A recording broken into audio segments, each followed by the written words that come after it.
Bapak Ibu Saudara yang terkasih, saat ini kita masih bersama-sama dengan keluarga kita untuk beribadah bersama dalam ibadah keluarga.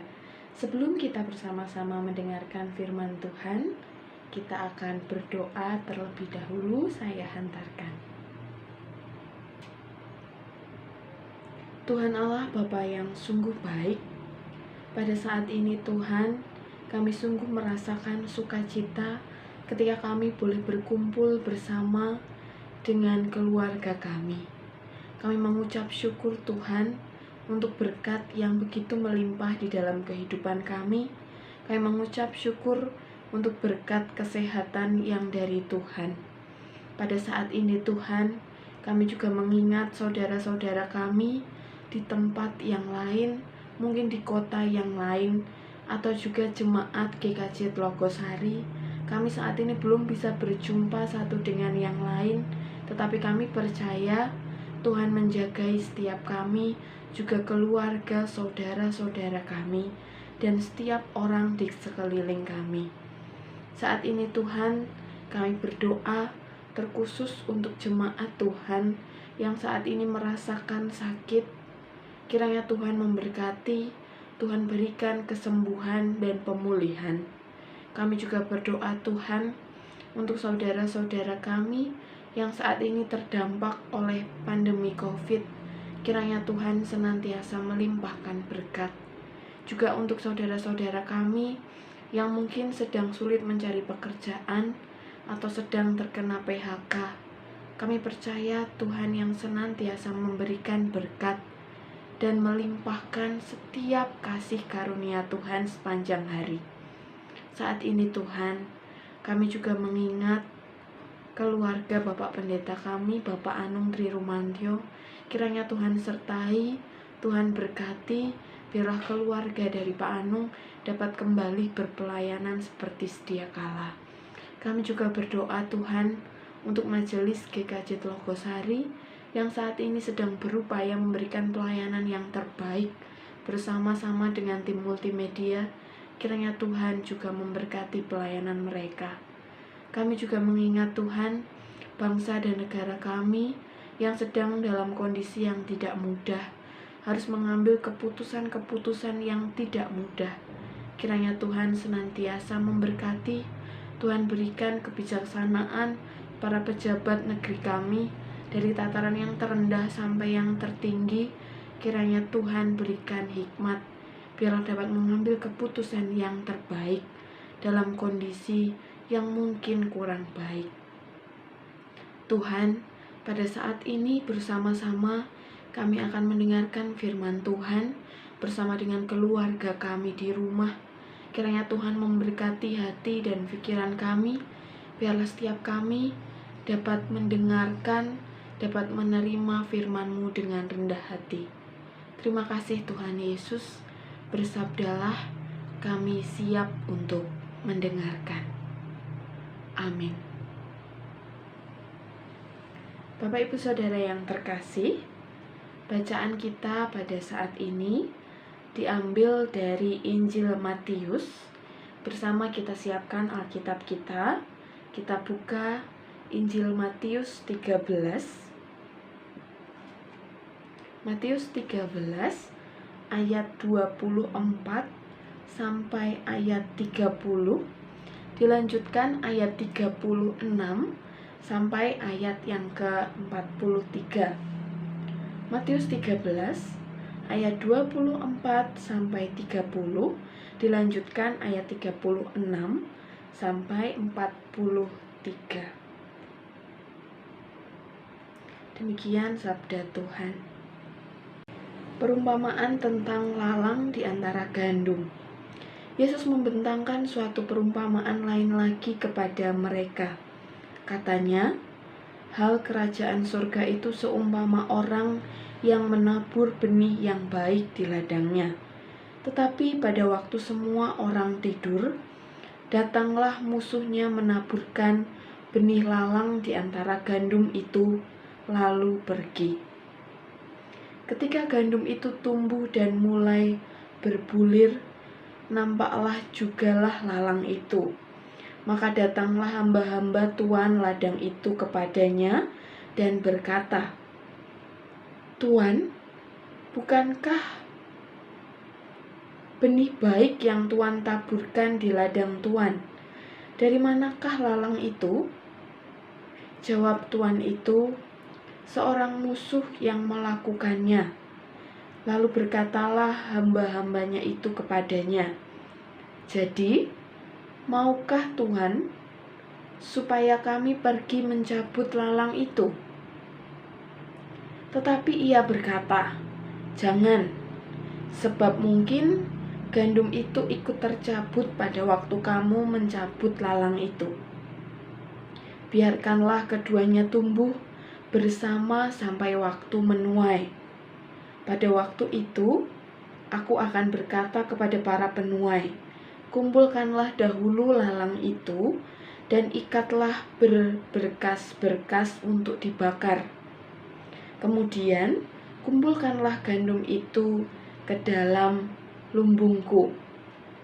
Ayat 36. Maka Yesus pun meninggalkan orang banyak itu lalu pulang. Murid-muridnya datang dan berkata kepadanya, "Jelaslah kepada kami perumpamaan tentang lalang di ladang itu." Ia menjawab katanya, "Orang yang menabur benih baik ialah Anak Manusia. Ladang ialah dunia.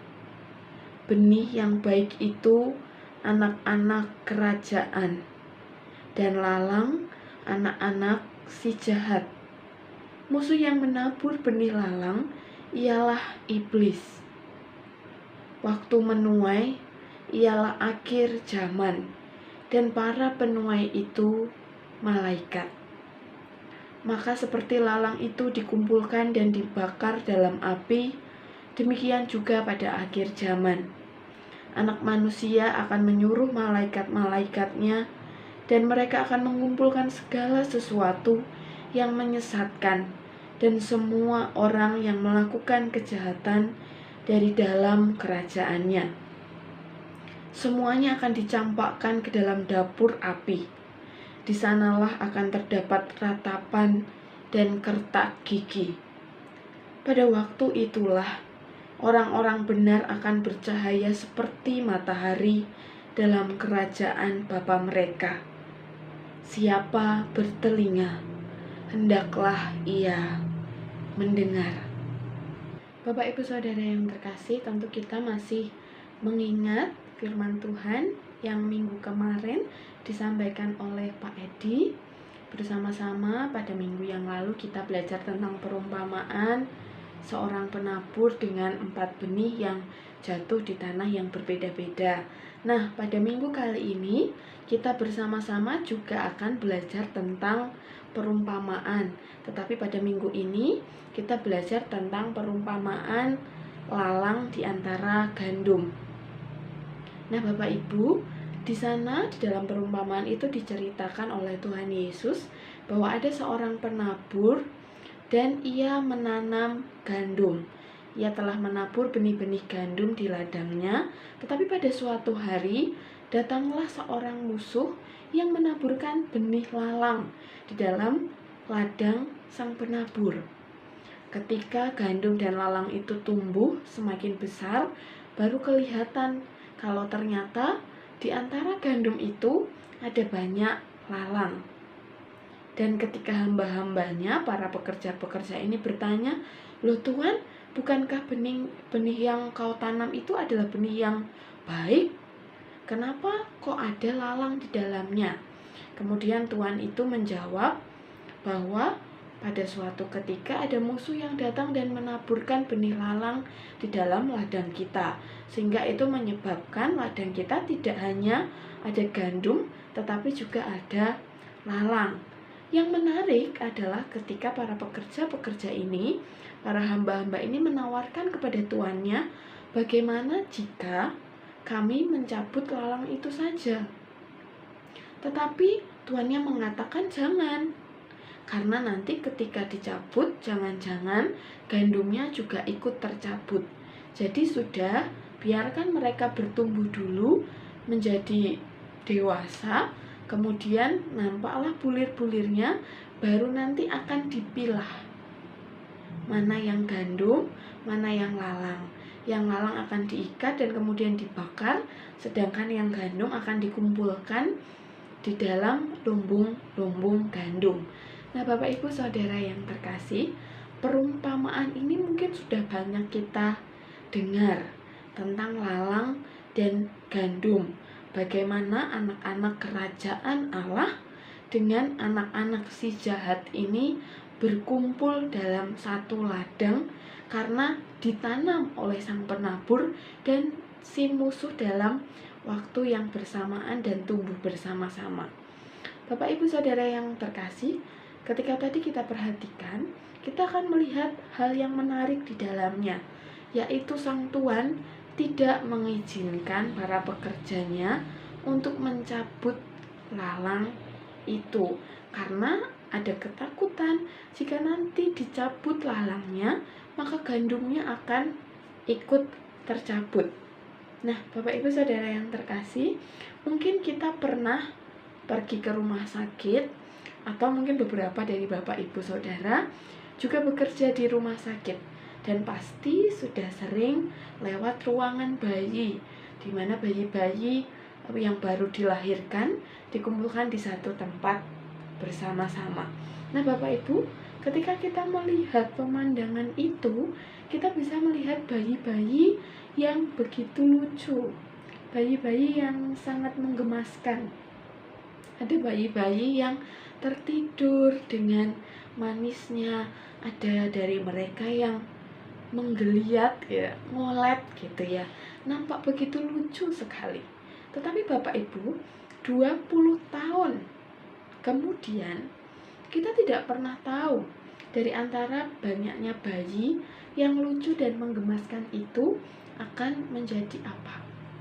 Bisa saja 20 tahun kemudian mereka jadi presiden. Salah satu dari mereka jadi presiden, atau ada yang jadi dokter, atau ada yang jadi pilot, atau ada yang jadi guru misalnya, atau ada yang jadi ibu rumah tangga mengasuh banyak anak, atau ada juga mungkin yang jadi pendeta, atau beberapa dari mereka jadi pembisnis atau punya usaha apa misalnya, punya warung makan dan lain sebagainya.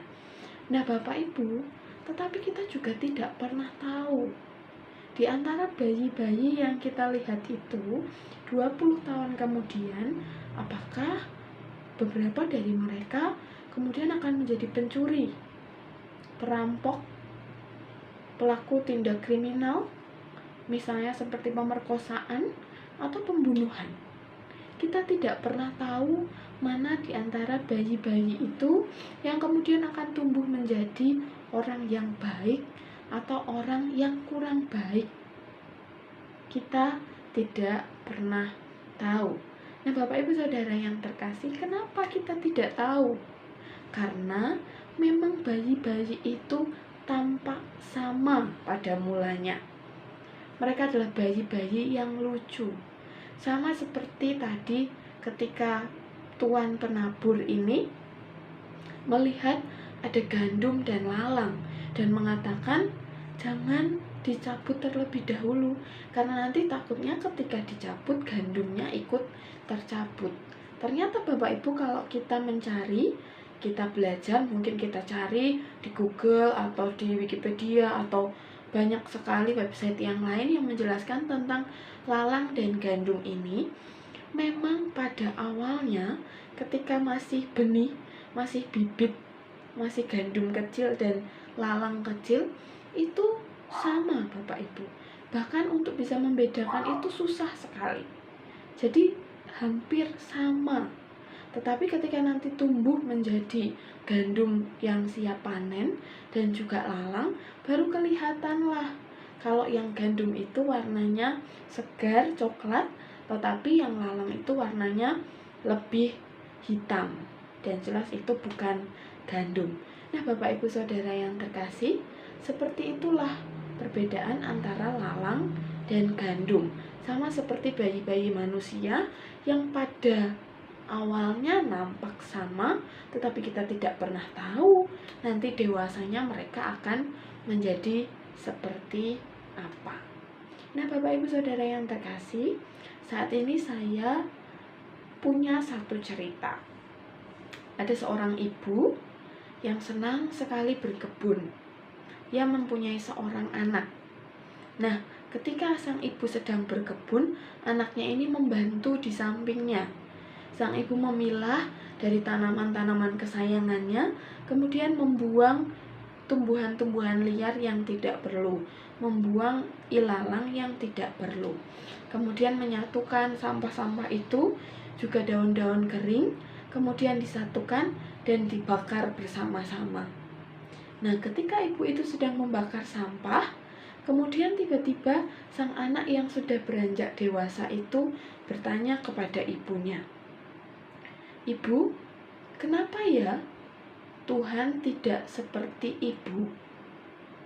Kenapa Tuhan tidak mematikan orang-orang jahat dan membiarkan mereka meninggal saja? Jadi dunia ini dipenuhi oleh orang-orang yang baik, sehingga dunia ini sebersih dan serapi kebun ibu." Karena pada waktu itu sang ibu sedang bingung harus menjawab seperti apa, sang ibu melamun di depan kepulan asap dari sampah yang dibakarnya. Kemudian sang ibu menjawab kepada anaknya, "Karena di dalam hati kita ada kebaikan dan ada kejahatan. Tuhan tidak mematikan orang-orang jahat, karena kejahatan itu juga ada di dalam diri kita. Jadi jika Tuhan mematikan kita, maka kebaikan kita pun ikut mati bersama dengan nyawa kita. Nah, karena Tuhan sayang kita, maka kita dibiarkan untuk hidup, biar kita memelihara kebaikan itu dan mengikis kejahatan di dalam hati kita." Bapak Ibu Saudara yang terkasih, jawaban perkataan dari ibu ini kemudian menyadarkan anaknya bahwa ternyata tidak hanya ada orang jahat dan orang baik, tetapi di dalam hatiku juga ada kebaikan dan kejahatan sekaligus. Di dalam hati kita ada kebaikan sekaligus kejahatan. Bersama-sama pada saat ini kita menyadari, mari kita meneliti hati kita masing-masing. Di dalam hati kita, apakah ada banyak gandum yang subur atau juga ada banyak lalang yang subur? Jika memang di dalam hati kita ada lalang, kita tidak bisa kemudian menghilangkan mereka semua dan membersihkan hati kita begitu saja. Karena membersihkan hati kita dari lalang itu adalah sebuah proses yang harus kita lakukan setiap harinya. Bapak Ibu Saudara yang terkasih, bersama-sama di dalam setiap perjalanan hidup kita, mari kita meneliti, kita bersihkan lalang di dalam hati kita, dan kita pupuk gandum di dalam hati kita, biarlah semakin berbuah dan menyenangkan hati Tuhan. Amin. Mari kita bersatu di dalam doa. Tuhan Allah Bapa yang sungguh baik, kami mengucap syukur Tuhan pada saat ini Tuhan menyadarkan setiap kami bahwa di dalam hati kami terdapat kebaikan sekaligus kejahatan yang bercampur menjadi satu. Saat ini Tuhan, kami akan berjanji di hadapan Tuhan bahwa kami akan senantiasa memupuk kebaikan di dalam hati kami, dan kami juga berusaha Tuhan untuk menghilangkan kejahatan di dalam hati kami.